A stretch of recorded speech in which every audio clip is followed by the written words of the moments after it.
Bonjour à tous. Non, simplement donc vous dire que cet après-midi, j'ai la joie d'avoir à mes côtés 4 talents formidables. Honneur aux dames, il en manque et elle est là, une digne représentatrice des créatrices. Donc Claire Paoletti, qui est co-autrice de ce film, qui en est également la coproductrice au sens où elle coproduit avec Julien. Et donc voilà, au sein de leur société Piccolo Pictures. Julien, donc, en tout bien tout honneur, auteur, réalisateur, producteur de ce film. À mes côtés également David, qui est le compositeur de la musique, et Gurwal, qui en est le créateur sonore. Donc merci à eux d'être là. D'une part, je suis ravie que vous ayez eu l'occasion de voir le film hier soir. On va vous reproposer des images, mais c'était évidemment important de vous mettre un peu dans le bain. En tout cas, moi, pour introduire la chose, juste vous dire une chose très simple qu'ils m'ont rapportée. Pour caractériser l'Odyssée de Choum, ce qu'on peut dire, c'est que c'est un film d'auteur tourné vers le public. Je trouve que ça lui va particulièrement bien et on va essayer d'expliciter un peu la chose. En tout cas, à travers tout ce qu'on a à vous dire, vous montrer, vous allez voir à quel point cette acception est vraie pour ce film.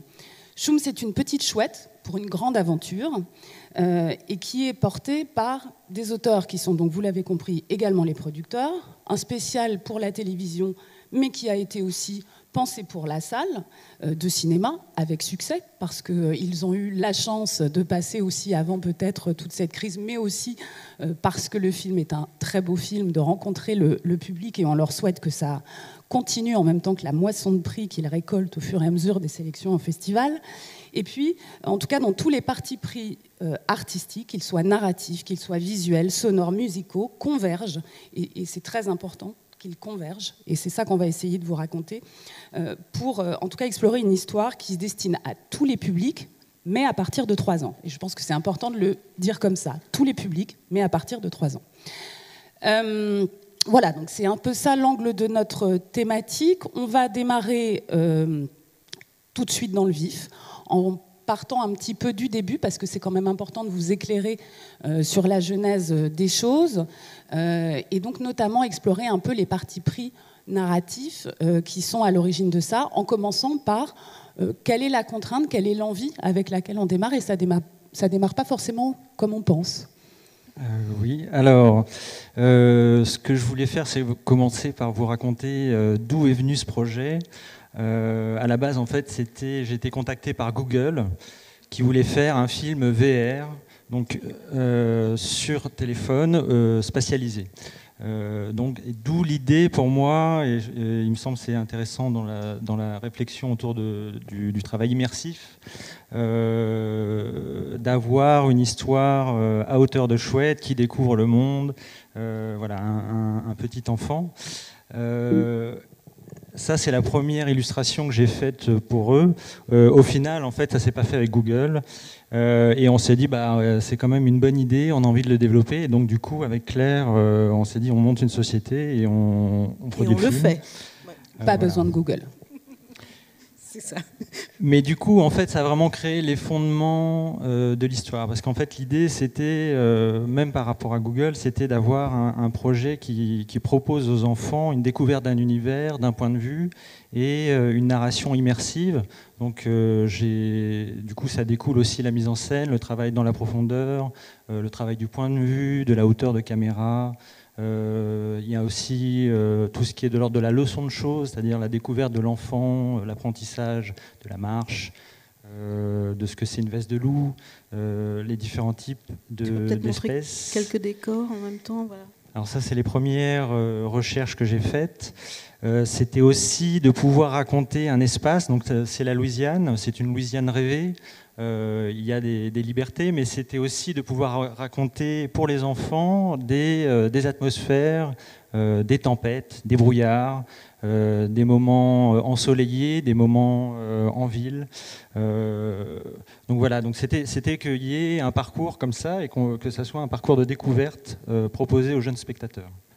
Voilà, tout ça restant dans une forme de vraisemblance, c'est-à-dire que dans le travail qu'on a fait aussi bien dans l'écriture, dans la recherche, on fait beaucoup de recherches, on vous en parlera plus tard sans doute, il y avait une volonté de rester dans une faune et une flore qui soit vraisemblable par rapport à l'univers qu'on imaginait, de façon à pas emmener les enfants sur des fausses pistes et qu'ils aient l'occasion vraiment de découvrir des choses qui pouvaient faire sens dans l'univers, même si c'était évidemment fictionnalisé et qu'on a pris des libertés là-dessus. Et puis l'immersion dont vous parlez, c'est aussi une façon d'être immédiatement dans la multisensation, c'est-à-dire de vraiment appeler aussi tout ce que vous avez construit ensuite sur le son, la musique, cette notion de contact. Qu'est-ce que tu as fait là ? C'est la prochaine. C'est la prochaine.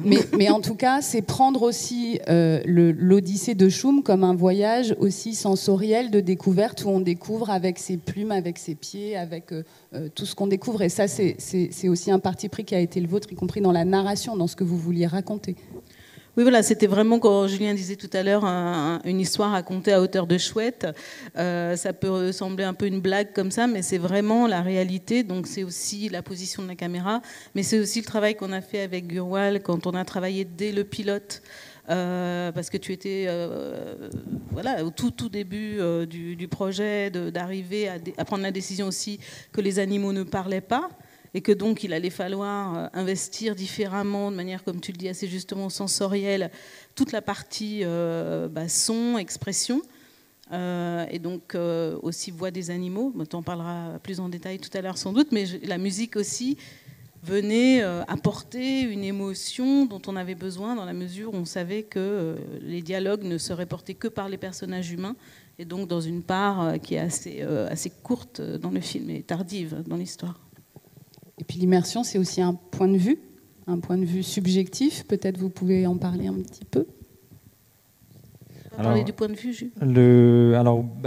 Effectivement, le point de vue, si vous avez vu le film, comment c'est construit. En fait, est-ce qu'on aborde la question de la tempête ou d'abord de...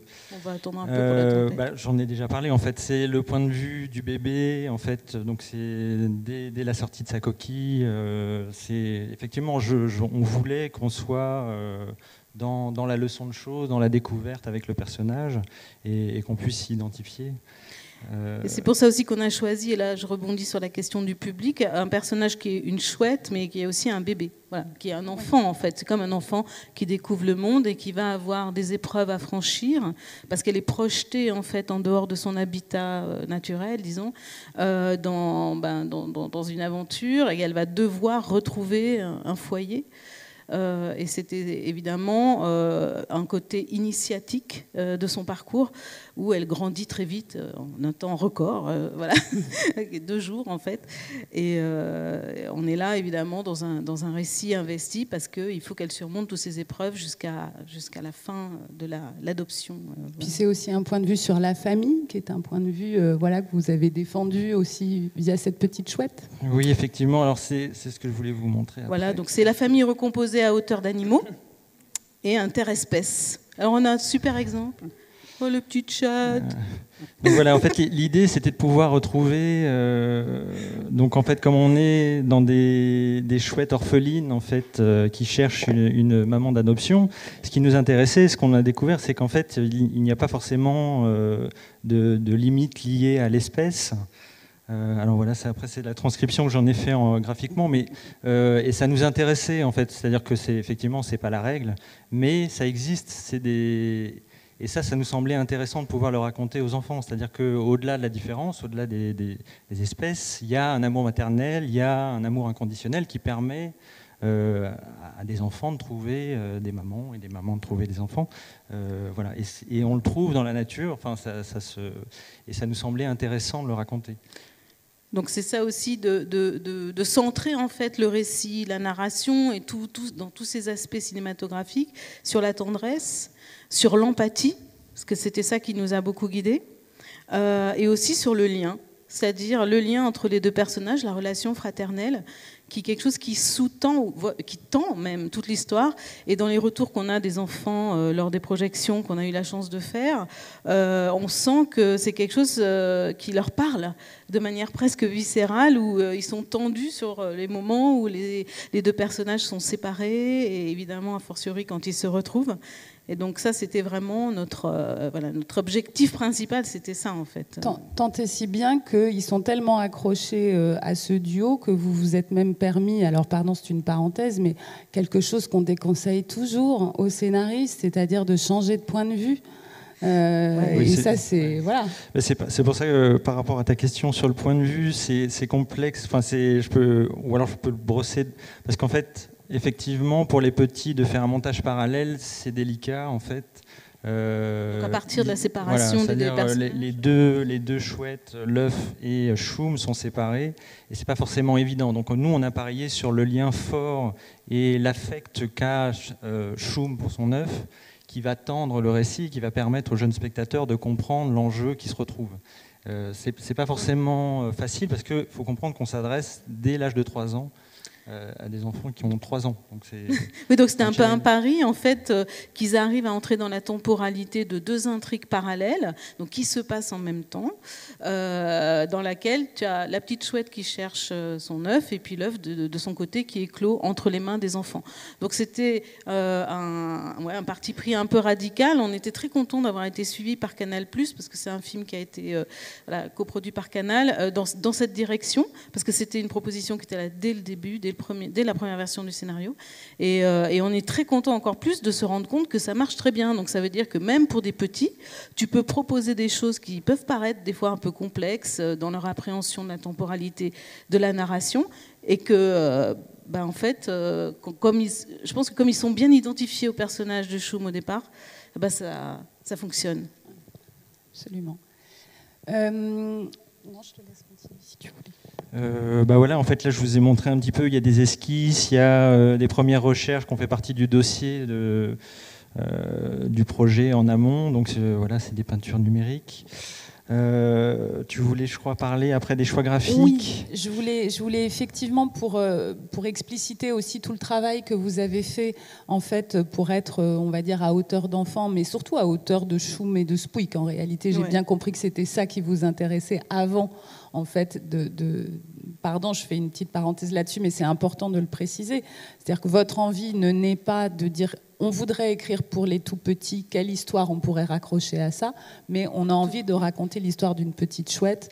Ce serait bien que ça parle aussi à des tout petits, parce que c'est tout simplement aussi une petite chouette, en fait, un peu bébé. Oui, il a l'âge des personnages. Il faut être cohérent. Mais c'est important dans la démarche intellectuelle et de réflexion qui sous-tend, en fait, à la création, ce qui est parfois un peu l'inverse de ce qu'on fait.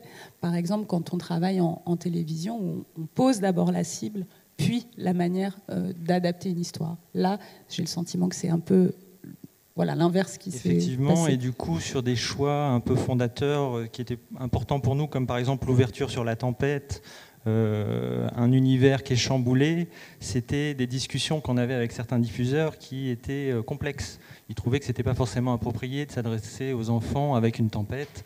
Donc après, nous, ça nous a questionnés. On n'a pas...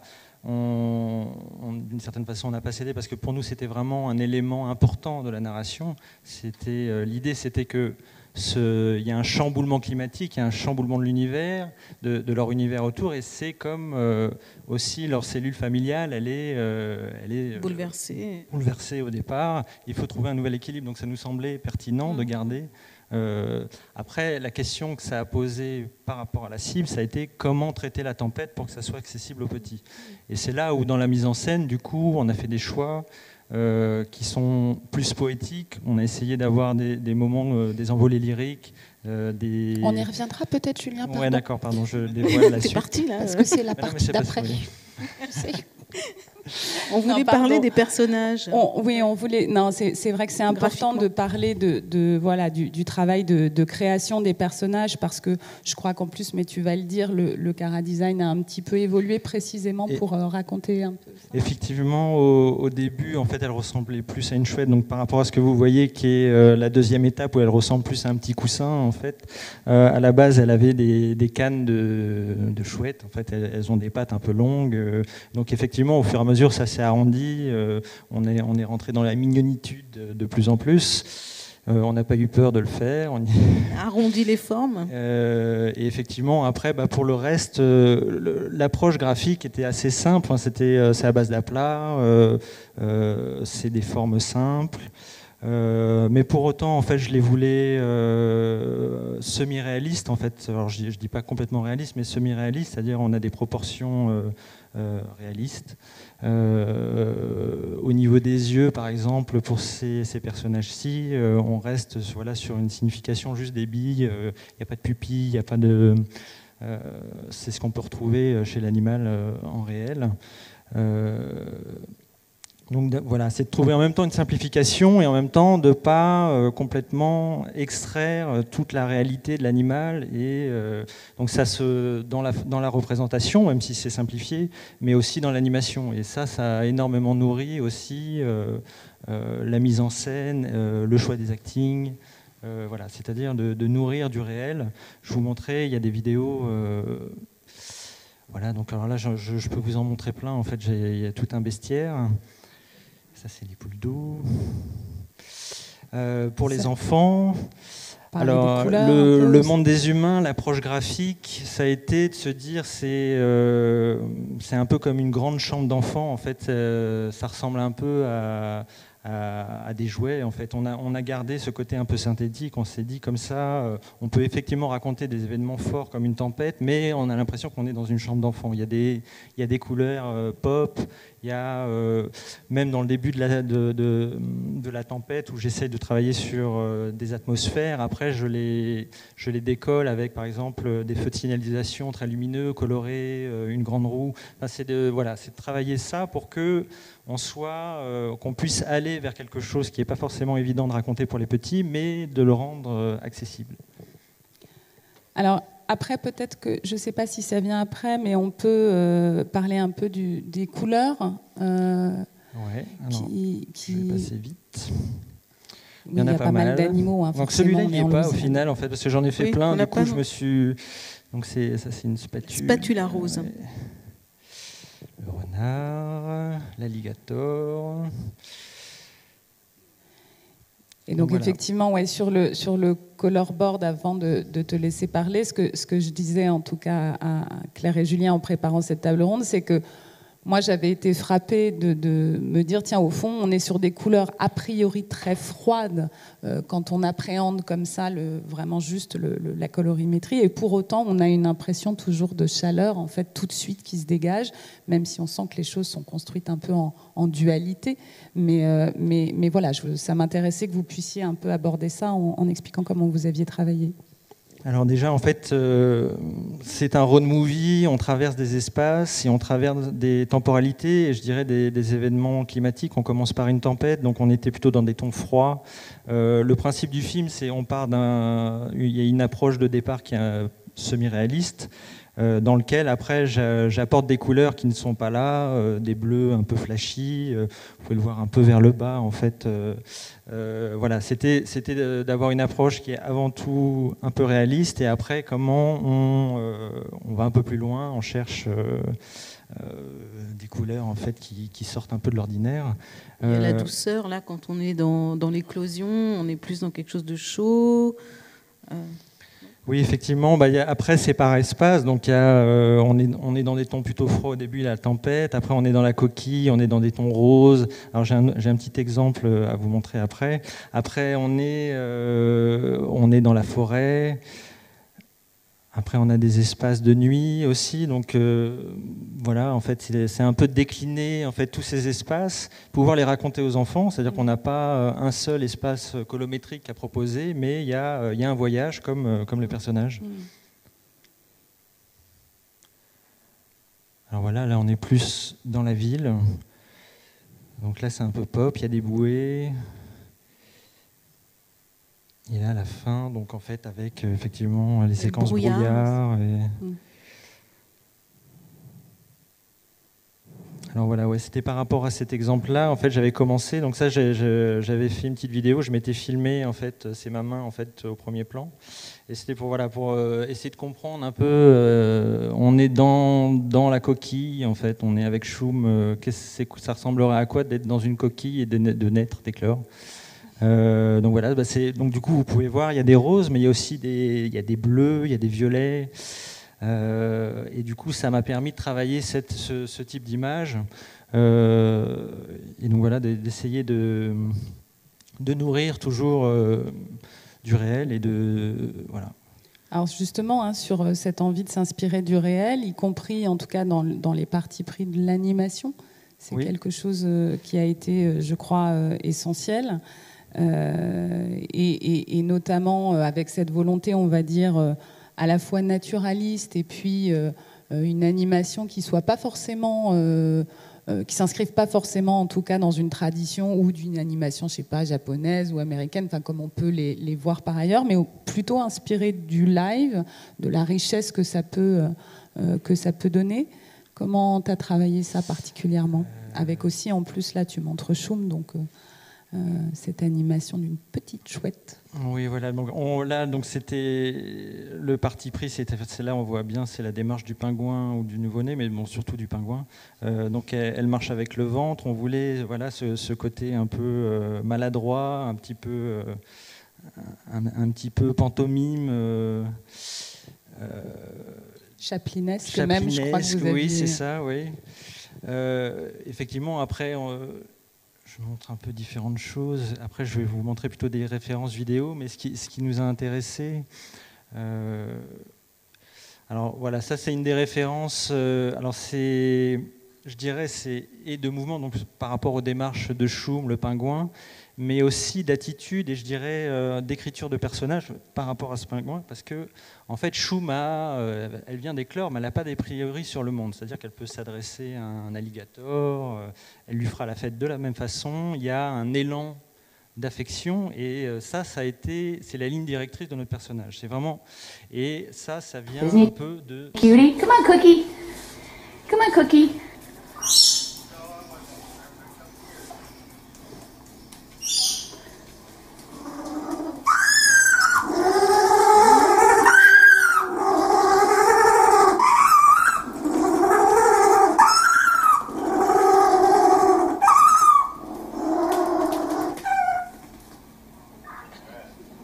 I finally got that on tape. Very good, Cook.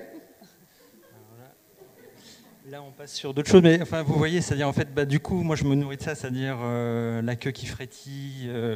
Alors effectivement, après, en termes d'animation, ça se passe à l'image. Du coup, on est à 24 des fois, mais donc du coup, ça nourrit bien. Un autre exemple, donc ça, c'est le bain de Choum. Et pareil, de voir un peu comment ça marche. Et voilà, comment elle peut s'ébrouer, en fait. On a un troisième exemple. Alors pareil, voilà, comment un petit animal grimpe un escalier. Là, c'est pareil, en fait, ce qui m'intéresse, c'est pas extraordinaire en soi, c'est juste une marche, mais justement, en fait, cette petite façon d'hésiter, de se hisser, ça devient dur, ça devient un vrai périple et une vraie odyssée, ça devient... alors qu'en fait, c'est très petit, et ça m'intéressait.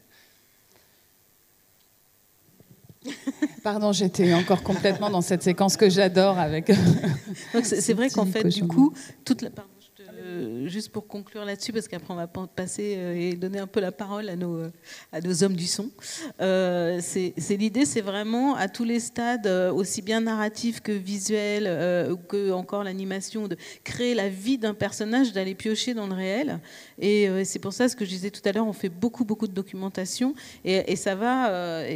S'il y a des étudiants, par exemple, dans la salle, je trouve que c'est un super conseil à vous donner. Enfin, vous le faites sans doute déjà, mais si vous avez ce genre d'univers à créer, que ce soit sur les décors ou sur les personnages, d'aller piocher dans le réel, d'aller se documenter et de s'alimenter finalement, d'alimenter la fiction, même en animation, je trouve que ça fait vraiment la différence, et que pour un public enfant, Les enfants, souvent, ils adorent regarder les documentaires. Hein. David, tu me disais, ta fille, elle a 3 ans, elle regarde des documentaires sur les fourmis, sur des trucs, voilà.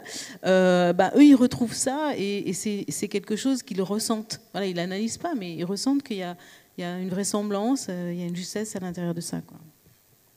Alors, effectivement, pour passer à la suite, on voulait vous montrer un petit bout de l'animatique parce que Julien a la particularité de développer effectivement beaucoup ses animatiques et très tôt, ce qui n'est pas toujours le cas, même rarement le cas. Vous verrez que c'est aussi une manière, au fond, de poser très vite une sorte de guide track pour aussi tous les collaborateurs qui vont venir travailler sur le film, et c'est ce que Claire disait tout à l'heure, puisque effectivement, que ce soit, en tout cas Gerwal a pu travailler aussi dès cette étape-là, il en parlera. Mais en tout cas, c'est un moment, je crois me souvenir, Julien, d'avoir entendu dire que c'était un moment où on avait le langage narratif à l'image, mais surtout celui où on pouvait encore se permettre d'être le plus créatif, de prendre tous les risques au fond, parce qu'y compris en fond financièrement, à cette étape-là, on peut encore rêver à plein de choses. Mais en fait, quoi. moi, ça c'est ma partie. Ah oui, je vais peut-être faire tourner en même temps. Alors en fait, là, c'est la séquence d'ouverture.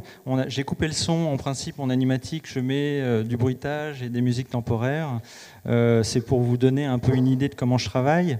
Effectivement, pour moi, je commence par un prédécoupage papier, en fait, très rapidement esquissé. Et après, je passe directement sur Flash, c'est travailler donc directement sur le logiciel. Ça me permet de commencer vraiment à avoir un langage cinématographique qui est assez clair. En fait, j'ai mes mouvements de caméra, j'ai les éléments qui sont nécessaires à l'animation. Tout n'est pas développé de la même façon. Mais encore une fois, ça me permet d'avoir une maquette de film qui permet vraiment de raconter commencer vraiment à s'approcher du rendu final, quoi. Et du rythme aussi. Et du rythme. Alors effectivement, là-dessus, mais on va peut-être ensuite montrer la séquence en entier, mais l'idée, c'est aussi que c'est un outil, y compris pour monter, hein, dans ces cas-là, le financement du effectivement, du film. pour communiquer avec nos partenaires, effectivement, pour les rassembler, pour les rassurer, en fait, par rapport notamment la fameuse tempête, effectivement, pour tout de suite qu'ils comprennent ce qu'on veut faire. C'est pas forcément évident. On leur a vendu un film qui est quasiment muet, à part il faut savoir tenir que ça reste intéressant pour le spectateur, pour le jeune spectateur, et donc du coup il faut prouver qu'on pourra le faire et que ça raconte et qu'on a de l'empathie et que voilà, donc ça permet, et moi c'est vraiment le moment où je peux vraiment m'éclater. Il y a d'autres étapes où on s'amuse, mais c'est vraiment c'est une étape que je fais seule et que je fais en fait avec Claire, où on réajuste le scénario, c'est-à-dire que il n'y a pas un scénario après un découpage et après une animatique, c'est un process qui se fait ensemble. Et c'est d'ailleurs un process qu'on continue encore après à l'animation, au montage. On travaille jusqu'à la fin, voilà, on essaye.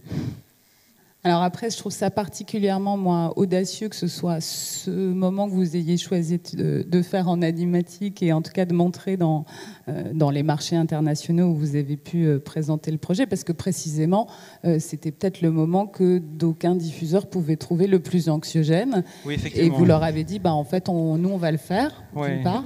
Puis c'est ce qu'on va vous montrer en premier, mais au fond, c'est peut-être, tu l'as un peu dit, mais une façon de tout de suite désamorcer la crainte dans la façon dont vous abordez la chose. D'où le fait que tu aies besoin d'aller assez loin aussi dans ce que tu vas montrer pour les rassurer. Alors, c'est avant tout, quand je développe comme ça, c'est aussi pour me rassurer moi, c'est-à-dire être sûr de est-ce que j'ai trouvé les idées, comment ça marche. Après, ce qui nous a intéressé pour vendre cette séquence, enfin pour présenter cette séquence, c'est il y a deux espaces. Il y a l'espace de la tempête, l'espace extérieur, et après on est sur la naissance de Shum. Donc on est sur l'infiniment grand, et après on éclot avec Shum, on est sur la... Et donc ça raconte très bien en fait ce qu'on veut faire. En fait. Ça raconte très bien ce qu'on veut faire du projet. C'est pour ça que ça nous paraissait intéressant. On va juste vous montrer la séquence que vous l'ayez en entier, puis surtout parce que ça va nous permettre ensuite d'introduire aussi le travail précieux de nos deux amis à gauche.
Bon, donc en tout cas, c'est une séquence qui permet très bien d'introduire tout le travail que vous avez fait à la fois sur la création sonore et sur la musique. Peut-être David, pour commencer sur la musique, puisque là, on entend aussi pour la première fois le thème. Ouais. Oui, c'est vrai que là, c'est le début du film, donc déjà, on m'était dit, est-ce qu'il faut introduire le thème dès le début et tout ça, donc il est discrètement sur le titre, comme ça, comme un signal, qu'on va décliner après, et puis le thème, effectivement, le premier moment où il fallait le mettre, c'était sur la naissance de Shum, et voilà, je me souviens que, tu as évoqué tout à l'heure, quand tu travailles, effectivement, qu'il y avait déjà du son témoin et des musiques temporaires, parce que c'est normal, je veux dire, déjà, on se connaissait pas au moment de l'animatique avant, et donc du coup, il y avait des références, etc., ce qui avait orienté aussi votre choix vers une musique très classique. Donc, dès le début, quand après on s'est rencontrés, qu'on a un petit peu discuté sur ce qu'on allait faire, il y avait déjà une envie d'aller vers quelque chose de très organique, de très classique, pas de synthétique, parce que aussi ça va avec l'envie d'être dans la sensation, dans l'animal, je dirais. Voilà, pas sûr que c'est la meilleure phrase. Et donc du coup, donc effectivement, je me souviens j'ai vu un peu l'animatique et j'avais vu la séquence des Lucioles qu'on verra plus tard, mais du coup qui m'avait inspiré le thème dans la nuit. Et tout de suite, pour essayer de vous convaincre que ça pouvait être une bonne idée d'avoir un thème, parce que je trouve aussi que dans les films, c'est souvent difficile actuellement de mettre des thèmes. Les réalisateurs ont souvent peur des thèmes parce qu'ils ont peur que ça prenne trop de place sur le film, que ça raconte trop. Alors on a beaucoup de films où il y a une musique un peu d'ambiance plus ou moins bien écrite et tout, mais pas vraiment de mélodie, parce qu'on se dit, oulala, mélodie égale le gros signal. Or, je pense l'inverse, je pense que le thème est l'âme du film, et en plus, dans un film comme ça, où il n'y a pas de dialogue, ça va raconter finalement ce que vit Shum. Comme on était bien convaincus d'ailleurs.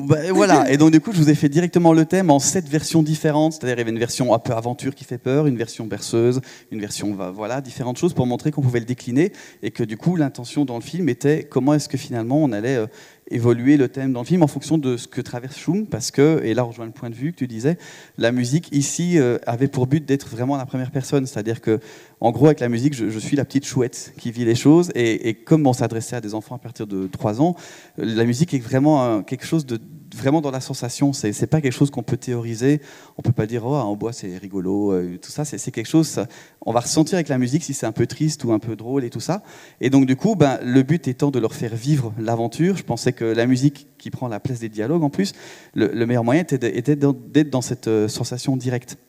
Donc je pensais qu'avec une mélodie, déjà, ça permettait d'avoir un point d'accroche plus facile. Et en plus, si cette mélodie pouvait à la fois faire peur, à la fois sautiller, à la fois faire plein de choses, c'était une palette qui allait me permettre en tout cas d'écrire en fonction de l'histoire. Ça va? C'est pas mal déjà. Ouais, hein. Parce que justement, je voulais dire que à la fois, donc, on a une musique qui est présente et dont le réalisateur n'a pas peur, au contraire, qu'il choisisse, ce qui n'est pas toujours le cas, c'est pareil. La musique, ça peut prendre beaucoup de place, mais on a même une deuxième, on va dire, prise de risque et chose qui est assez rare, c'est que c'est une musique très présente, mais qui fait la place aussi à toute la création sonore. Et c'est là qu'on passe la parole à Gurwal. Oui, c'est sûr. Dans une scène comme ça, la scène de la forêt, la scène de la tempête, l'enjeu c'était de faire ressentir aux spectateurs la force du vent, la force de la tempête, mais sans les effrayer. Alors l'avantage c'est qu'on est en animation, donc on est moins par rapport à un film en prise de vue réelle, on est moins lié au réalisme, on est moins ancré sur la réalité. Donc ça nous laisse plus de liberté, une plus grande marge de manœuvre. J'ai envie de dire, dans la façon dont on va construire les ambiances, dans la façon dont on va construire l'environnement sonore. Alors, le travail du montage son, de la création sonore, ça fait toujours écho, j'ai envie de dire, à l'esthétique de l'image et au choix à l'image. Et là, Julien parlait de tâches, de couleurs. Donc, c'est vrai que moi, je me suis dirigé vers cette idée de tâches. En fait, pour prendre une image qui m'est venue en cours de montage, j'avais un peu l'impression de travailler comme sur un tapis d'éveil pour les enfants. Vous savez, où l'enfant se déplace et puis il touche plein de matières différentes, plein de sonorités, il y a plein de choses comme ça, pour essayer d'être surpris. Et c'est un peu comme ça que les ambiances ont été construites.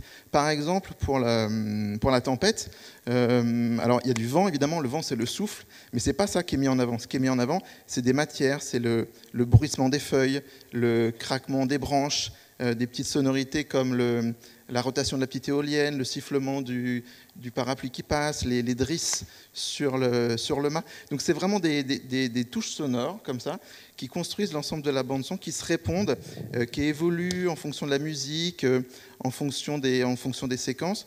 On n'est pas du tout dans des ambiances continues, monotone, on est en Louisiane, j'aurais pu utiliser des sons continus d'insectes, parce que dans la réalité là-bas, c'est un concert d'insectes absolument continu. Non, là c'est vraiment construit par des petites touches sonores, et le but en fait c'est comme des accidents, c'est d'accrocher l'oreille et de capter l'attention du spectateur en fait. C'est construire l'éveil aussi en fait, voilà. Auquel elle est confrontée. Enfin, c'est le tapis d'éveil, c'est ce que tu évoques, mais y compris d'un point de vue sonore, avoir des sensations comme ça un peu différentes. Oui, et la chance qu'on a, c'est que ça se passe en Louisiane, donc les gens ne sont pas habitués, enfin les enfants ne sont pas habitués à entendre des ambiances de Louisiane, avec une richesse sonore vraiment importante et très différente des forêts d'Europe.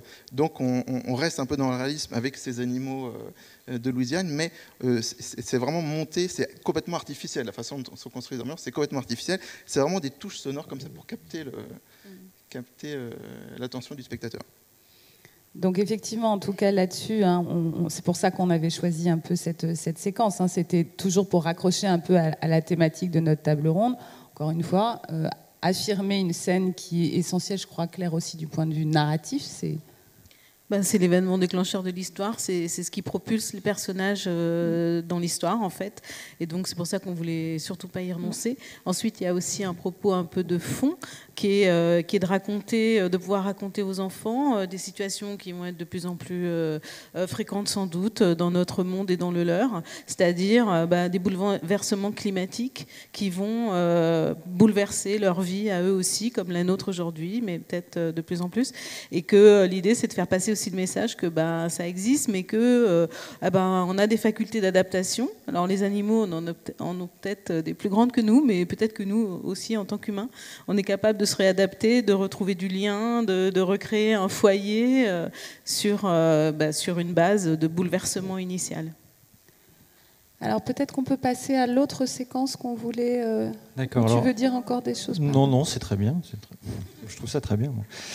Mais je vous propose de regarder donc la séquence du crocodile.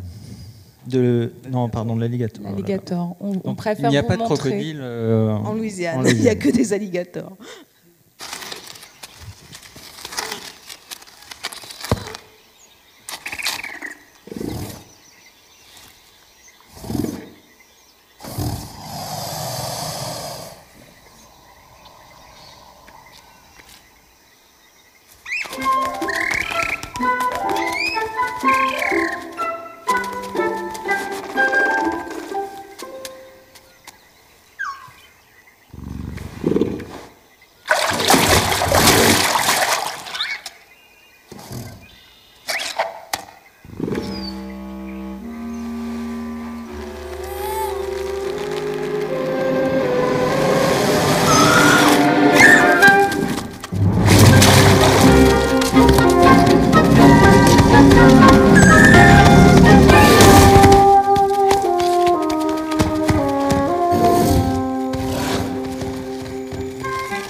Voilà, donc ça c'est une séquence évidemment très riche à tous les points de vue, mais en tout cas particulièrement du point de vue sonore et musical, puisque on est à la fois sur de nombreux paysages y compris au sens émotionnel. Donc évidemment tout le travail que vous avez fait était essentiel. Peut-être je voudrais qu'on commence plutôt par le travail sur le son, puisqu'on a à la fois des enjeux sur tous les bruitages, mais aussi ce serait bien que tu nous parles du travail sur les voix. Ouais. C'est vrai que le travail sur les voix, ça a été le travail le plus important sur le film. Ben, c'est la première chose dont vous m'avez parlé quand on s'est appelé. C'était le partir du principe que les animaux ne parlent pas. Donc c'est un langage non verbal. Et il faut quand même qu'on arrive à comprendre leurs intentions. Donc il faut presque créer un nouveau langage, un nouveau dialogue pour les animaux, qui soit assez expressif. Donc, alors, on part du réalisme, hein, c'est une chouette. Donc, première chose, on écoute des sons de chouette. La chouette, elle fait 2 sons. Donc, je n'allais pas pouvoir tenir le film avec ça. Et surtout, les sons, ils ne sont pas terribles. Et c'est pas. Non, tu veux pas nous faire. Non, je ne vais pas le faire. C'est les sons de rapace, donc il faut imaginer, c'est assez guttural. C'est pas forcément. C'est très guttural. C'est pas mignon du tout. Et c'est vrai il fallait travailler aussi sur le timbre des animaux. Il faut que ça soit vraisemblable. Mais on a quand même une certaine liberté. Puis il y a ce côté un peu mignon, un peu kawaii aussi des sons. Et voilà, il faut que les enfants disent « Oh, il est trop mignon, Choum ». Alors, si on lui met un son de rapace, ça va pas le faire. Alors, parce que les rapaces, il y a plein de sons différents, donc c'était une vraie banque de sons intéressante à utiliser, mais il a fallu assez vite l'écarter. Et finalement, on travaille presque phonème par phonème. C'est pas quelque chose de magique. On a souvent l'idée qu'au son, en création sonore, on a plein de machines et puis on met les trucs dans les machines et puis ça sort, c'est tout fait. En fait, pas du tout. Ça reste encore très très artisanal. Et pour la voix de Choum, par exemple, ça a été des semaines de travail et on travaille quasiment phonème par phonème en fait.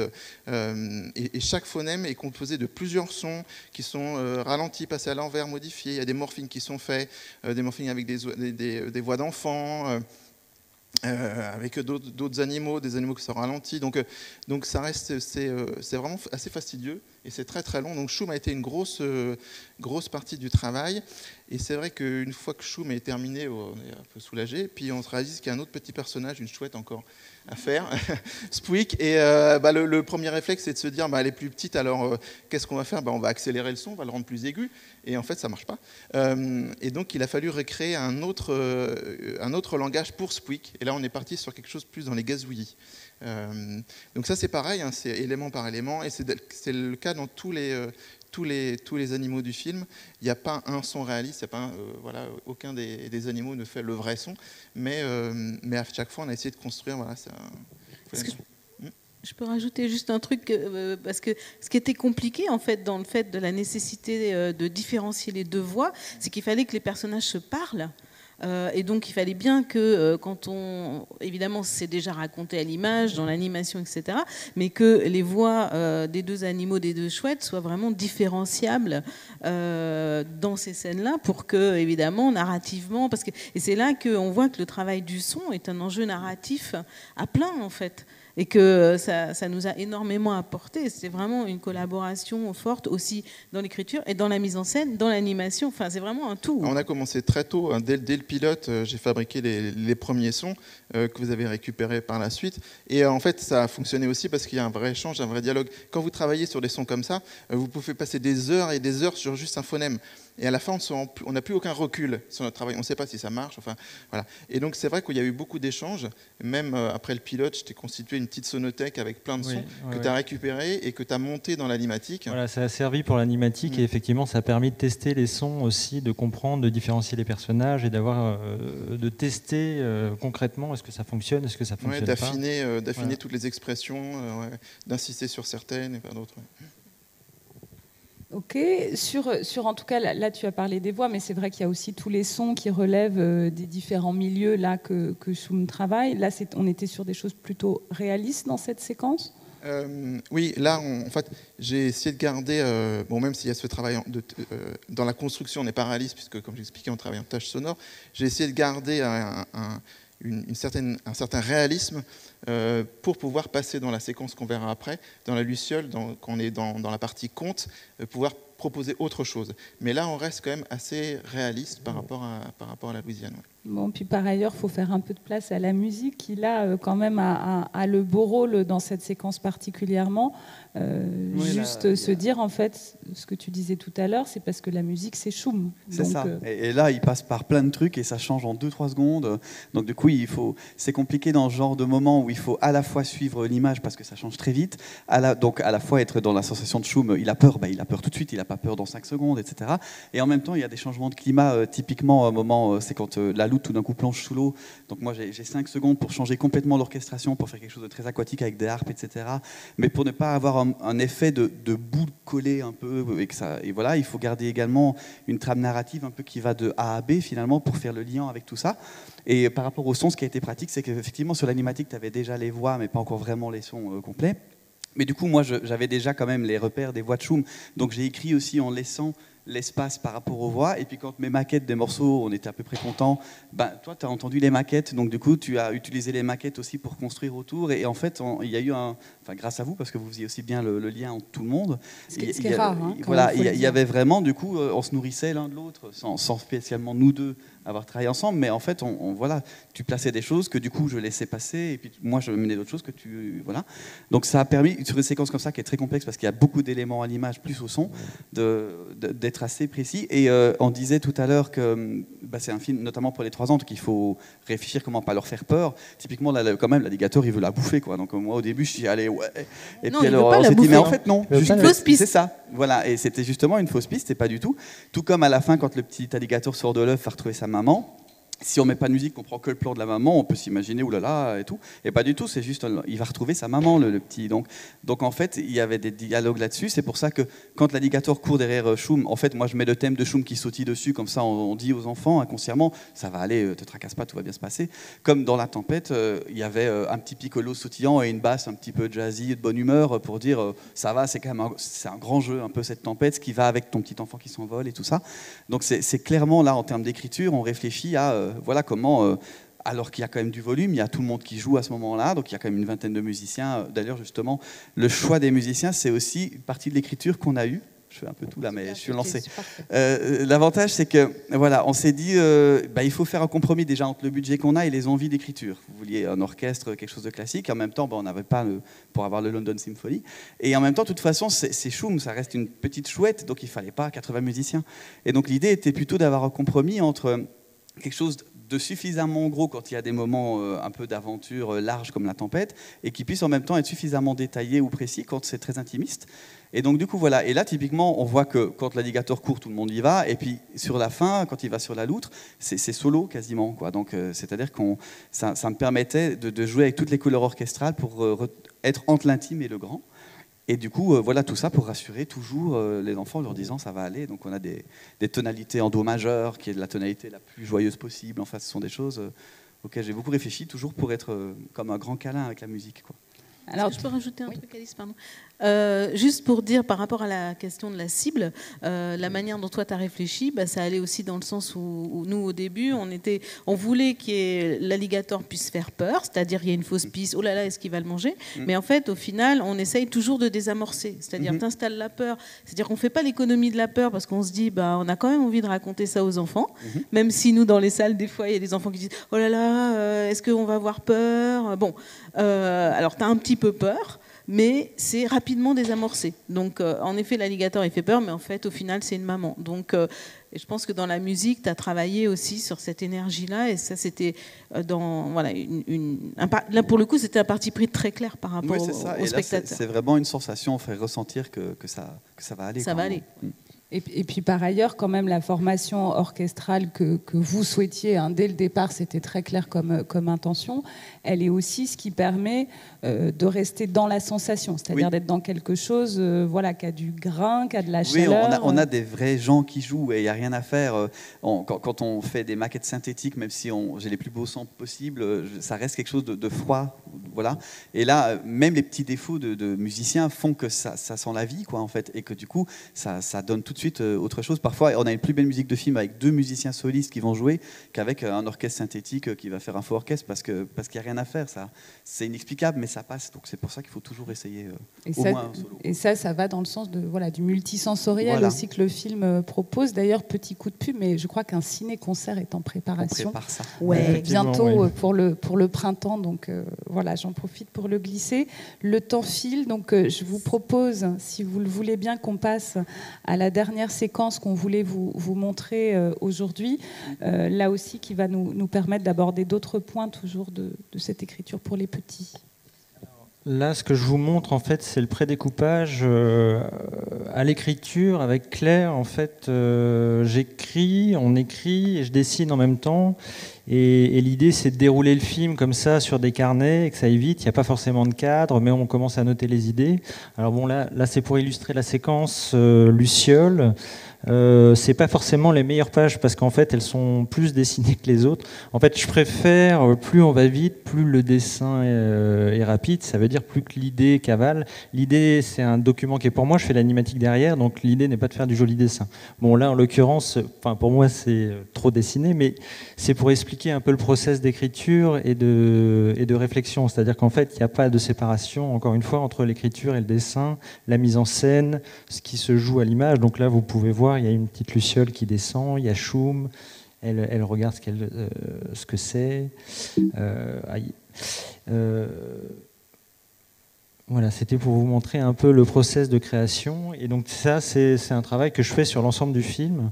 Et je fais des carnets comme ça. Et c'est effectivement une façon de dessiner vite et d'aller rapidement raconter le film avant de passer à des étapes un peu plus développées. Bien que à des étapes développées, je modifie encore, bien sûr. Je re-questionne, je teste. Et si ça ne marche pas, on change. Mais l'essentiel y est, là, de toutes les façons. Oui, mais c'est un peu ça, voilà. On a les idées, Choum qui s'installe sur l'œuf pour le réchauffer, enfin ce type d'idées. Pour moi, toujours, effectivement, il y a l'histoire, mais on raconte le personnage, qu'est-ce qu'il fait dans le plan, qu'est-ce qu'il va bien raconter, comment on va s'attacher à lui, en l'occurrence. Et c'est des idées qu'il faut poser dans l'action. Encore une fois, c'est muet, ça ne parle pas. Donc tout va passer par l'acting, ce que vont faire les personnages dans le plan, et il faut que ça soit compréhensible aux enfants. Puis c'est, je crois, ce que disait, j'ai trouvé fort justement Florence Miaille tout à l'heure. Il y a certaines idées parfois qui viennent du scénario, des idées de situation qu'on a, puis il y a des idées qui viennent du dessin.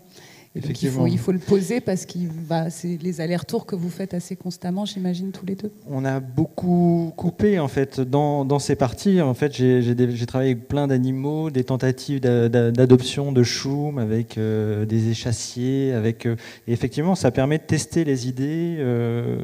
Donc pour moi, c'est vraiment une étape qui doit être foisonnante, pas s'interdire, chercher. Voilà. Et si je peux juste rajouter un truc rapidement, pour rebondir sur ce que disait Julien par rapport à l'écriture en action, c'est vrai que la grande contrainte de cette écriture muette, avec des personnages qui ne parlent pas, qui s'expriment mais qui ne parlent pas, mais dont les actions doivent être très claires, les intentions doivent être claires, c'est qu'en fait on est tout le temps dans l'action, quoi. C'est toujours il fait ça, il fait ça, il fait ça, et qu'est-ce qu'il fait après ? Et tant qu'on n'est pas arrivé à ça, on retravaille. Et c'est la grande exigence de cette forme d'écriture. On montre la séquence et puis on vous en parle juste après. Si on peut baisser la lumière, s'il vous plaît.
Merci. Si on peut rallumer, parce que là, déjà, on est en mode berceuse, donc sinon, on va perdre les gens après le repas, je le crains.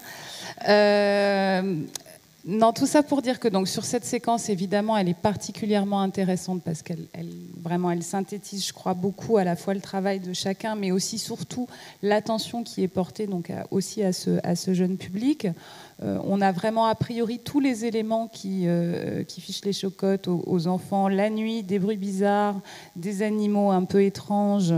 Donc normalement, ils partent en courant. Et puis au fond, on arrive au contraire à une scène extrêmement tendre, poétique, lumineuse, qui ressemblerait au fond à tout ce qu'il y a de rassurant dans une chambre d'enfant, avec des veilleuses et puis une petite musique douce.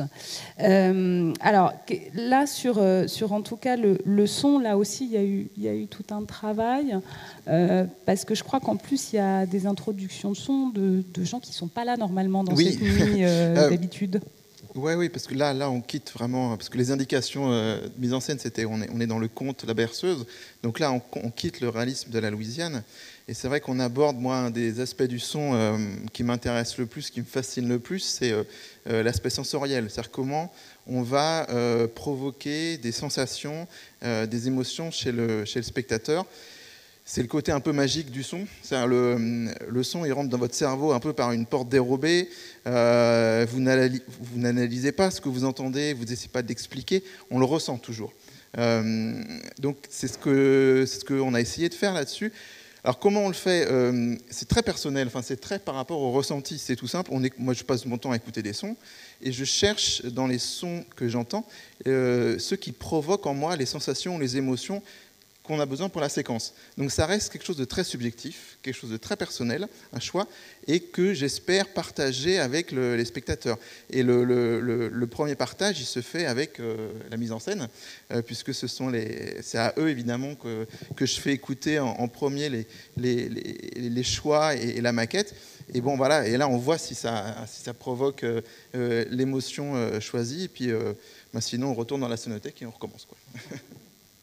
Et là, en l'occurrence, sur la musique, il y a aussi eu ces allers-retours avec l'image, y compris par rapport à la lumière, par exemple. Ça va éveiller des sons, je crois. Oui, c'est ça. C'est-à-dire que comme ce sont notamment des lucioles qui éclairent, on a des petits moments scintillants. Moi, j'ai cherché en musique qu'est-ce qui peut être un peu scintillant. Donc, j'ai cherché du côté clochette, donc c'est-à-dire célesta, glockenspiel, tous ces instruments qui sont un petit peu, qui ont des sonorités comme ça, ce qui va bien avec d'ailleurs la berceuse. Et effectivement, on est passé dans une atmosphère très rassurante berceuse. C'est pour ça que même le petit moment où il retrouve enfin ce pic au milieu, où on a une espèce de bouffée d'émotion, on est resté quand même un peu sobre parce que, bon, il faut imaginer, si c'est une berceuse, un enfant dort, puis Lara Fabian arrive en hurlant « je t'aime », on se réveille en sursaut. Donc il faut un moment avoir la petite émotion rassurante, mais quand même rester toujours dans cette atmosphère très, très douce. Et voilà, donc c'était toujours un peu sur un fil. Et l'atmosphère sonore à ce moment-là, je savais qu'elle était très enveloppante. Donc la musique, finalement, c'est la mélodie égrenée en petites notes pour justement, puisque finalement c'est le son qui fait un peu l'ambiance. Donc moi, je viens pointilliste un peu dedans. Et voilà, et l'idée était vraiment en effet d'être très rassurant et très doux là-dessus. Et pour autant, ça a été très inspirant comme séquence, je crois. C'est la première séquence que j'ai vue un peu en couleur et tout, et c'est là que la nuit je suis rentré, que j'ai trouvé le thème que vous avez entendu à foison maintenant. Mais voilà, c'était vraiment, effectivement, ça a révélé, voilà, ça a été magique là pour moi.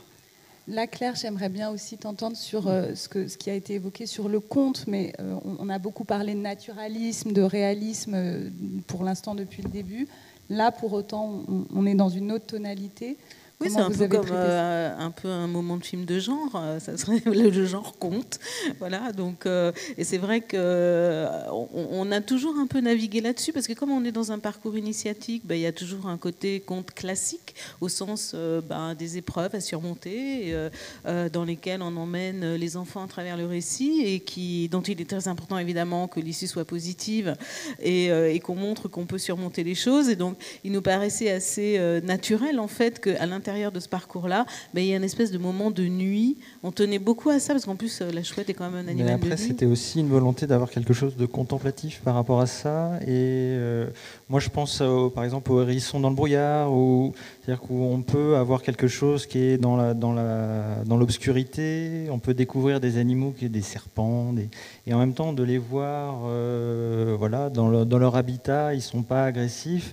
C'était une façon de pouvoir raconter ce monde-là aux enfants sans que ça soit tout de suite un monde anxiogène. Pour moi, c'est des trésors. Du coup, le serpent, le travailler sur les reflets, sur les écailles, ça devient des bijoux. C'est voilà, de créer l'émerveillement de ce qui peut être tapis dans la nuit et qui n'est pas forcément quelque chose d'anxiogène, qui fait peur. De menaçant. Et qui va dans le sens de Schum, qui s'émerveille, qui n'est pas dans le danger. Elle est d'abord dans l'appréhension des choses qu'elle reçoit avec envie. Je crois. Au présent, en fait, du ressenti. Parce que, bon, elle n'anticipe pas, en fait, elle ne connaît pas le monde. Donc, voilà. Et puis dans l'écriture aussi, pour ramener à l'écriture, si on doit la nommer preschool, qui est un terme que j'aime pas, mais en tout cas une écriture pour les petits, on s'autorise rarement des moments de pause, comme tu l'évoquais là. C'est-à-dire des moments où voilà, on regarde. Où c'est calme, effectivement, on prend son temps. Le fameux temps calme. C'est aussi une question de rythme, c'est-à-dire que quand tu fais un film, nous on ne fait pas un épisode de série, tu vois, on fait un film. Et c'est aussi, j'espère que c'est la dimension qui passe quand on en discute, c'est-à-dire c'est une dimension de cinéma qu'on a cherché, on a mis le temps aussi pour faire le film, Gurual a passé beaucoup de temps, David aussi presque 1 an. Bon, pas en total, mais en pointillé, disons. Mais quand même, c'est une implication au long cours avec nous, en partenariat vraiment artistique, voilà, où l'idée, c'est aussi qu'en fait, on propose aux spectateurs d'entrer dans une espèce d'aventure comme ça, dans laquelle il y a des moments d'accélération, des moments de douceur, des moments de frayeur, et que voilà, c'est varié, c'est riche, et on essaye de pas aller trop vite sur... De passage d'une émotion à l'autre. Et c'est important ce que tu dis sur le cinéma, puisque en introduisant, c'est vrai que je disais que le film était un spécial pour la télévision. Peut-être avant d'anticiper, parce que je crois qu'on arrive à la fin et qu'on va devoir passer aux questions, donc avant d'anticiper celle sur le budget, peut-être évoquer le temps de fabrication déjà du film, parce que voilà, il faut le rappeler, là on parle d'écriture pour la télévision, il y a quand même aussi des étudiants qui vous écoutent, donc je trouve important de préciser qu'on est dans une économie qui est différente quand même de celle de la télévision qui fait des séries. On n'est pas du tout sur le même temps de fabrication et sur le même coût minute. Voilà, c'est aussi un choix aussi de se dire en fait on va essayer de gérer l'ambition qui était la vôtre à tous et qu'on a bien perçu je crois pour un format préfinancé par la télévision mais qui va ensuite avoir un chemin dans les salles. Juste 2 mots là-dessus, je pense que c'est important de le préciser. Donc le temps de fabrication lui-même, c'est 14 mois de fab. On compte 3 ans en tout, depuis le moment où on a commencé à élaborer le scénario et le moment où on a fini le compo, disons, enfin même la post-prod. Qu'est-ce que je peux dire là-dessus Ce qui est important, c'est, je trouve, ce que disait aussi Gurual, je crois que tu travailles beaucoup pour de la prise de vue réelle traditionnellement, dans des économies différentes quand on est dans de la série ou du long. C'est plutôt rare des projets sur lesquels on a un peu de temps pour la création sonore comme ça, non ? Oui. Enfin là, c'était un vrai choix. C'était un vrai choix de production au départ. Donc j'ai eu 6 à 8 semaines pour faire le film. On est dans une économie vraiment de long métrage de cinéma en prise de vue réelle, avec un budget conséquent consacré au son quand même. Et c'est vrai qu'il a vu les ambitions sonores, surtout par rapport aux voix, hein, parce que tout ce travail sur les voix, c'est très très très très long à faire. Donc c'était surtout ça. Sur les 8 semaines, il y en a, on va dire, 5 et demi qui sont consacrés juste aux voix des personnages. Donc on est dans une économie effectivement de cinéma avec une ambition sonore en fait. Voilà, donc c'est vrai que c'est un film qui s'est monté financièrement avec, on a 5 chaînes sur ce film. On a une coproduction belge, on a donc Canal+, la RTBF, la VRT qui est la chaîne belge flamande, la ZDF qui nous a énormément soutenus, et j'en oublie une. En Suisse, non ? Et la Suisse, la RTS. Et donc, voilà, on a monté aussi grâce au CNC, le soutien du Fonds d'aide à l'innovation, mais surtout du Fonds de soutien, évidemment, audiovisuel. Et nous avons fait entrer dès le financement des partenaires de cinéma, donc, qui sont les Films du Préau, qui ont sorti le film et qui continuent l'exploitation du film maintenant. Et nous avons par ailleurs un distributeur international qui est Dandelou, qui fait un travail formidable sur la vente inter du film, qui est vraiment très, très active en ce moment. Voilà. Il reste la question sur le budget. On va l'attendre, j'ai envie de dire, y a-t-il des questions ? Alice, dans 5 minutes, vous avez votre taxi qui vous emmène. Alors, pas le mien, mais oui, le vôtre. Okay. Donc 5 minutes. Donc qui a des questions? Ah, c'est Emmanuel Alain qui va la poser. Emmanuel.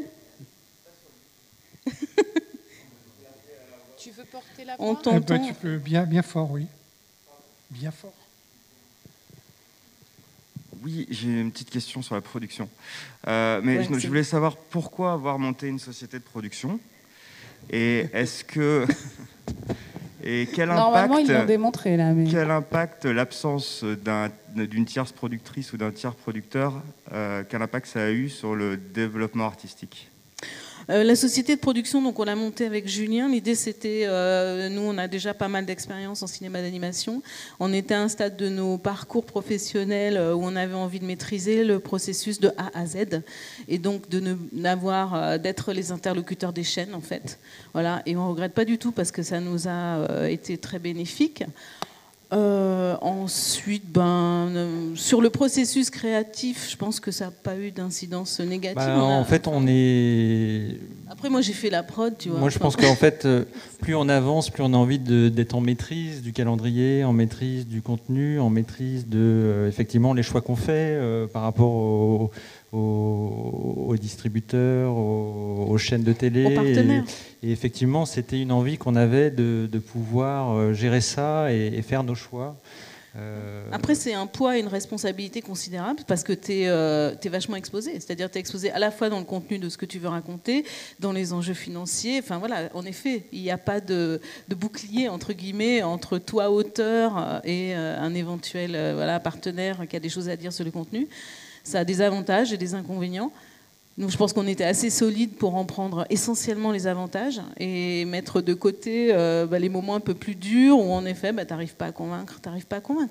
Après, l'avantage c'est qu'en tant qu'auteur on a du répondant, donc on est capable de défendre nos idées, c'est ce qu'on a fait, et il y a plein de choses sur lesquelles on n'a pas transigé, et donc ça a conditionné aussi les personnes avec lesquelles on a travaillé. Voilà, il va falloir s'arrêter. T'as pas répondu sur la partie belge, je crois. Quoi, t'as une question sur la partie belge? Non, t'as pas dit le coproducteur? On a un coproducteur belge, en effet, qui nous a apporté une part... David est belge, par ailleurs. Oui, c'est ça, c'est comme ça que David est belge, ouais. Et la Belgique est dans la salle. Je précise que moi, j'ai pas le taxi, je suis encore là pour la journée, si vous voulez qu'on parle après. Oui, c'est ça. Peut-être une dernière question, parce qu'après, effectivement, on va devoir... Oui ?